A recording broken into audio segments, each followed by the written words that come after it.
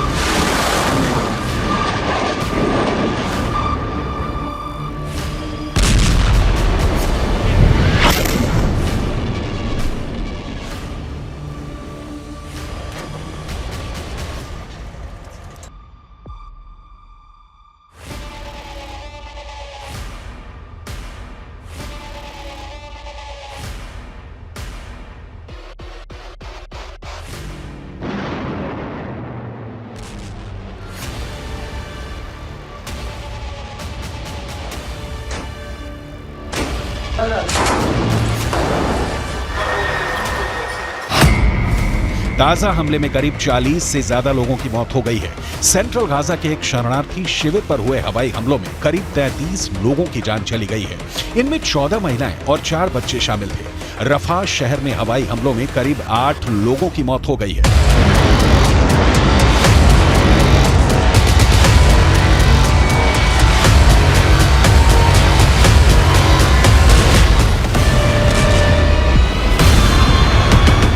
हर बीतते दिन के साथ इजराइल गाजा पर अपना नियंत्रण बना रहा है। खान यूनुस में इस वक्त इजरायली सेना भीषण बमबारी कर रही है। खान यूनुस ने गाजा के कई बड़े शहरों पर इजरायली सेना ने हमले तेज कर दिए हैं। इजरायल के प्रधानमंत्री बेंजामिन नेतन्याहू को बहुत गौर से सुनिए, क्योंकि जिन्हें युद्ध विराम की उम्मीद दिख रही है उन्हें बहुत निराश होना पड़ेगा। बंधकों की मौत की हमास वाली धमकी का इजरायल के प्रधानमंत्री बेंजामिन नेतन्याहू के ऊपर कोई असर नहीं दिख रहा है। אנחנו נשיג את כל יעדינו, חיסול החמאס, שחרור כל חטופינו, והבטחה שעזה לא תהפוך מחדש למוקד טרור, הסתה נגד מדינת ישראל והתקפות נגד מדינת ישראל. אנחנו נמשיך להילחם עד הסוף למען הנופלים ולמען הבטחת חיינו כאן בארץ ישראל. इजरायल फिलिस्तीन की जंग देखते देखते कई पीढ़ियां गुजर गईं, लेकिन 2023 में जिस तरीके से युद्ध छिड़ा है उसने तबाही की नई कहानी लिख दी है। इजरायल इस इरादे के साथ मैदान में उतरा है कि हमास के अंतिम आतंकी के जिंदा रहने तक गोली चलाते रहना है, जबकि हमास इसकी कोशिश कर रहा है कि बीते सालों की तरह बंधकों के नाम पर वो युद्ध विराम करवाएगा, संयुक्त राष्ट्र में आवाज उठाएगा और विश्व बिरादरी से इजरायल पर दबाव बनवाएगा कि वो हमास पर हमला नहीं करे। हमास की ये कोशिश आंशिक रूप से रंग भी ला रही है। अमेरिका ने इजरायल को 2 टूक कहा है कि हमास के आतंकियों को मौत की नींद सुलाने के दौरान ये ख्याल रखा जाए कि किसी आम फिलिस्तीनी की इसमें मौत ना हो। लेकिन युद्ध में इजरायल इस कदर उलझा हुआ है कि अपनों तक को पहचानने में इजरायली सेना से भूल हो रही है। इन 3 युवकों को हमास ने 7 अक्टूबर को बंधक बना लिया था। इजरायली सेना ने गाजा पर हमला किया तो पहचान की संकट के कारण इन तीनों को गोली मार दी। हालांकि इजरायली सेना ने अपनी गलती कबूल कर ली है, लेकिन युद्ध में ऐसी गलती की संभावना लगातार बनी रहती है। सवाल फिर युद्ध कहां जाकर रुकेगा और 22 लाख फिलिस्तीनियों के भविष्य का क्या होगा? इस सवाल का जवाब नेतन्याहू के पास नहीं है, क्योंकि इसकी तैयारी में अमेरिका जुट गया है। जो बाइडेन का कहना है कि वो एक नई फिलिस्तीनी प्राधिकरण देखना चाहते हैं, जिसे महमूद अब्बास 2005 से चला रहे हैं। बाइडेन चाहते हैं कि संघर्ष समाप्त होने के बाद नई फिलिस्तीनी प्राधिकरण गाजा में कार्यभार संभाले। गाजा में आखिरी बार चुनाव 2006 में हुए थे। इस चुनाव में हमास को जीत मिली थी, लेकिन हमास ने सरकार बनाते ही महमूद अब्बास की फतह पार्टी के नेताओं के खिलाफ हिंसा शुरू कर दी थी। इस हिंसा में फिलिस्तीनी प्राधिकरण और फतह के हजारों कार्यकर्ता मारे गए। इस हिंसा के बाद महमूद अब्बास ने हमास के प्रमुख इस्माइल हानिया को पद से हटा दिया था, लेकिन हानिया ने इससे इनकार करते हुए फिलिस्तीनी प्राधिकरण से अपना रिश्ता तोड़ लिया था।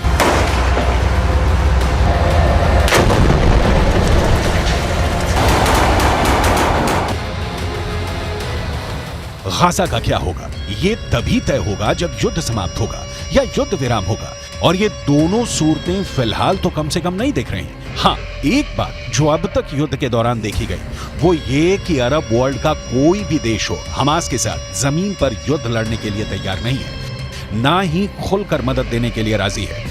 यमन के हूथी विद्रोहियों के हमले या लेबनान के हिजबुल्लाह लड़ाकों के अटैक इजरायल को रोक पाने में समर्थ नहीं है, और इजरायल तभी युद्ध विराम करेगा जब हमास के अंतिम आतंकी को मारकर वो गाजा पर कब्जा कर ले।